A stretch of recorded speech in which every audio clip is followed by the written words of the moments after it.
ಮಾಜಿ ಮೇಯರ್ ಮನೆಯಲ್ಲಿ 13 ಟನ್ ಚಿನ್ನ, 23 ಟನ್ ಹಣ ಪತ್ತೆ.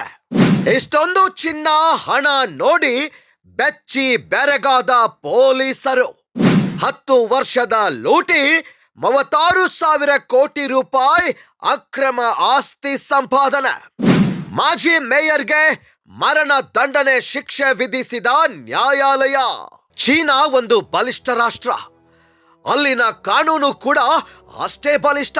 ಸದ್ಯ ಭ್ರಷ್ಟಾಚಾರದ ವಿರುದ್ಧ ಕಠಿಣ ನಿಲುವು ತಳೆದಿರುವ ಚೀನಾ ಸರ್ಕಾರ ಇತಿಹಾಸದಲ್ಲೇ ಅತಿ ದೊಡ್ಡ ಹಗರಣವನ್ನ ಬಯಲಿಗೆಳೆದಿದೆ.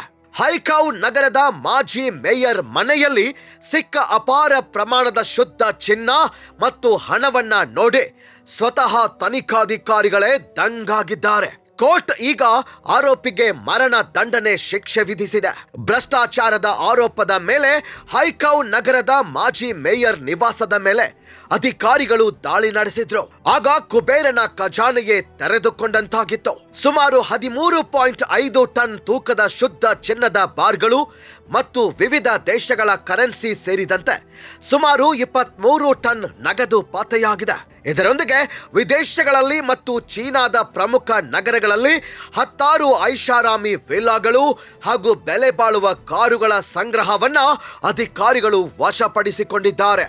ಆ ಅಧಿಕಾರಿ 2009ರಿಂದ 2019ರವರೆಗೆ 10 ವರ್ಷಗಳ ಕಾಲ ತನ್ನ ಅಧಿಕಾರವನ್ನ ದುರುಪಯೋಗ ಪಡಿಸಿಕೊಂಡು ಭಾರಿ ಪ್ರಮಾಣದ ಭ್ರಷ್ಟಾಚಾರ ನಡೆಸಿದ್ದಾರೆ. ಸರ್ಕಾರಿ ಗುತ್ತಿಗೆಗಳನ್ನ ನೀಡುವುದು ಮತ್ತು ಭೂಮಿ ಹಂಚಿಕೆಯಂತಹ ಪ್ರಮುಖ ನಿರ್ಧಾರಗಳಲ್ಲಿ ಕೋಟಿ ಕೋಟಿ ಲಂಚ ಸ್ವೀಕರಿಸಿದ್ರು.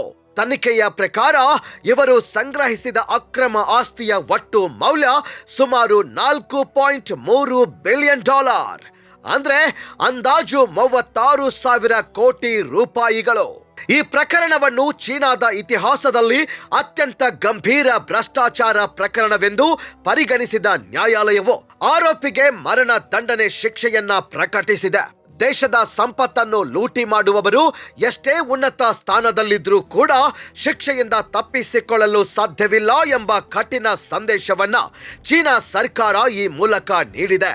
ಈ ಸುದ್ದಿ ಸದ್ಯ ಅಂತಾರಾಷ್ಟ್ರೀಯ ಮಟ್ಟದಲ್ಲಿ ಭಾರಿ ಚರ್ಚೆಗೆ ಕಾರಣವಾಗಿದೆ. ಚೀನಾದಲ್ಲಿ ಪ್ರಜಾಪ್ರಭುತ್ವವಿಲ್ಲ, ಹಾಗಾಗಿ ಮೇಯರ್ ಸ್ಥಾನಗಳನ್ನ ಅಧಿಕಾರಿಗಳೇ ಅಲಂಕರಿಸುತ್ತಿದ್ರು.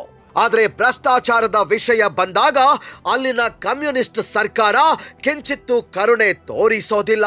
ಅಕ್ರಮವಾಗಿ ಹಣ ಗಳಿಸುವವರಿಗೆ ಅಲ್ಲಿ ನೇರ ಮರಣ ದಂಡನೆಗೆ ಅಂತಿಮ ಶಿಕ್ಷೆಯಾಗಿದೆ. ಈ ಘಟನೆಯು ವಿಶ್ವದ ಇತರ ದೇಶಗಳಿಗೂ ಕೂಡ ಭ್ರಷ್ಟಾಚಾರ ತಡೆಗಟ್ಟುವ ನಿಟ್ಟಿನಲ್ಲಿ ಒಂದು ಎಚ್ಚರಿಕೆಯ ಗಂಟೆಯಂತಿದೆ. ಈ ಘಟನೆ ಹಾಗೂ ಅಧಿಕಾರಿಯ ಭ್ರಷ್ಟಾಚಾರ ನೋಡಿ ಚೀನಾ ಜನತೆಯೇ ಬೆಚ್ಚಿ ಬಿದ್ದಿದೆ. ಯಾಕಂದ್ರೆ ಇತಿಹಾಸದಲ್ಲೇ ಇಂಥ ಕೇಸನ್ನ ಯಾರು ನೋಡಿರ್ಲಿಲ್ಲ. ಹೀಗಾಗಿ ಇಂಥವರಿಗೆ ಹೀಗೇ ಆಗಬೇಕು ಅಂತ ಇದ್ದಾರೆ. ನಮ್ಮ ದೇಶದಲ್ಲೂ ಕೂಡ ಇಂಥ ಕುಳಗಳು ಸಾಕಷ್ಟು ಜನ ಇದ್ದಾರೆ. ಅಂಥವರನ್ನ ಹೀಗೆ ಹೆಡೆಮುರಿ ಕಾಟಬೇಕಿದೆ. ಆಗಲೇ ನಮ್ಮ ದೇಶವು ಸ್ವಚ್ಛವಾಗಲಿದೆ.